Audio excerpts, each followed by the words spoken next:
You can do the cheerleading. Yeah, thank you, Florian, and also good to be waking up a bit after such a historic evening. Maybe on the soccer, I'm Dutch, huh? So the Icelandic team started beating us a couple of times the last few years. So we're not in the World Cup because we also found the Swedes on our way. But also then a couple of weeks ago, I had my DNA analyzed and there was some comfort in the results because it turned out that I was 49% Nordic. So I'll be cheering for Iceland during the World Cup. So. Then, having said that, we're not only related genetically, in fact, all of us, if you go back far enough in the past, but we're also related in creating this more sustainable future.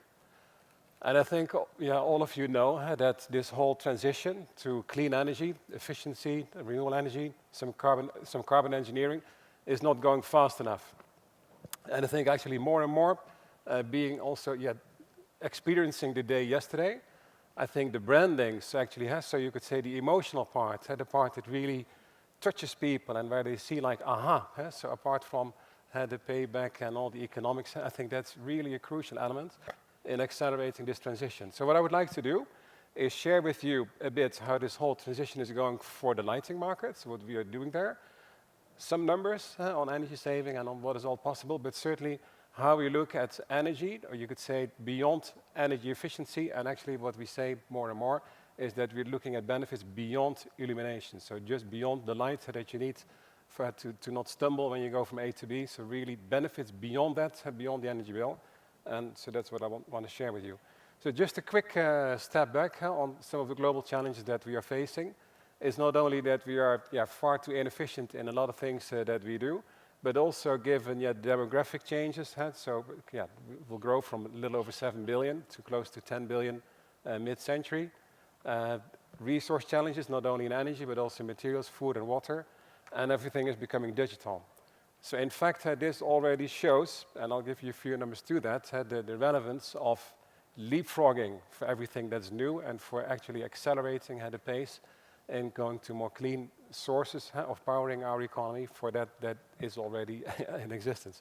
And I'll give you a few numbers on that because we do quite a lot of work. We see that because of these global challenges, energy demand keeps on rising by about 3% per year. And the global rate of energy efficiency improvement, so which is some new buildings, some better appliances, a little bit of renovation, is only 1.5%. So the big question, also given the Paris Agreement, but also the European Energy Union and everything that's happening around the world, is how can we at least double that rate of energy efficiency improvement? And that means two things, mostly, and certainly for the area that we are working on, is we need to accelerate renovation rates of buildings, and as I mentioned just before, everything that's new infrastructure, mostly India, Africa, and China, but also quite a bit in the Western world, needs to leapfrog, in our case, to solar LED street lighting, but also to new business models that are much smarter and are not just like extract, consume, and exhaust, as most of those are today. Well, the news is actually good. In a way, so at the end of 2003, I started a project to phase out inefficient lighting globally, and that was at the time that the European Parliament was thinking about how do we translate the Kyoto Treaty into European regulation. And I felt we need to step forward as a company, but also bringing together the lighting sector and show how much actually this sector matters, but also what are the real hurdles and what needs to be done. At that time, I think all of you know a lot has changed, so phasing out incandescent light bulbs and a lot of other things. And from that time, even in those 10 years, the share of electricity consumption for lighting dropped from 19 to 15. And in 2030, we projected it will be 8% of global electricity consumption. And in a sense, you could say also freeing up electricity for all those other services that are going to be electrified. In that same time, I remember really well, in December 2006, we made a call to phase out incandescent light bulbs, which at the time was 2/3 of our sales volume, imagine, the products that we were founded with, the first mass electric appliance, actually, I would come to think of it. We called for that phase out in December 2006. It was world headline news.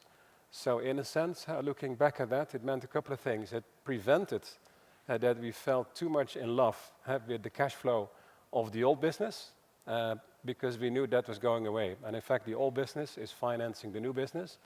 10 years ago, we had 0 turnover in LED lighting, 0.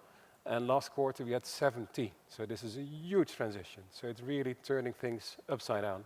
And also the number of incandescent light bulbs, which was at a stable level of 12 billion per year 10 years ago, has now dropped to below 3. So this, in a sense, means if we team up, and I think all of us do that, and that a lot of progress is possible, even if regulation or some governments are not exactly as we would wish so. But then it's not just the technology that's changing, the fact it's more efficient, but there's a lot more happening. So LEDs are digital, and that means that you can also do a lot of more things than just switching on and off. So we're moving, looking at lighting from selling lighting, invoicing the products as hardware, to leasing lighting as a service. We install LED lighting in quite a number of cities, and not yet in Reykjavik, but maybe someday. But in quite a lot of cities where then immediately all the light points have an IP address. And where cities can then manage, they can also automatically, everything is recorded in consumption, also in automatically a warranty on performance. And also in doing that, we are moving to leasing and to financing. So Schiphol Airport, maybe where some of you had a stopover, we actually didn't pay for the lights. So it's just lighting as a service. They pay for the monthly amount of light that they get, and we guarantee the performance. So those models allow you to optimize the whole energy, and in this case, the lighting experience. One example here on cities. So we installed then smart street lighting in Los Angeles and Buenos Aires. And those cities, Los Angeles saw a 2/3 reduction in power consumption, $10 million a year. Buenos Aires about half. But at the same time, a research that was done by the World Council on City Data, including a few other cities, showed that crime, street crime, so burglary and let's say assaults, are reduced by 21%, and nighttime traffic accidents were reduced by 30%. So here you see actually, you could call it then, so the narrative, the stories, the social benefits, or you could also say, in the spirit of this conference, the branding of all those benefits, of those better solutions that you get. We see similar examples in other application areas. In office lighting, we're moving to similar models. There's a building, The Edge, built by OVG in Amsterdam, the Deloitte headquarter, which is climate neutral.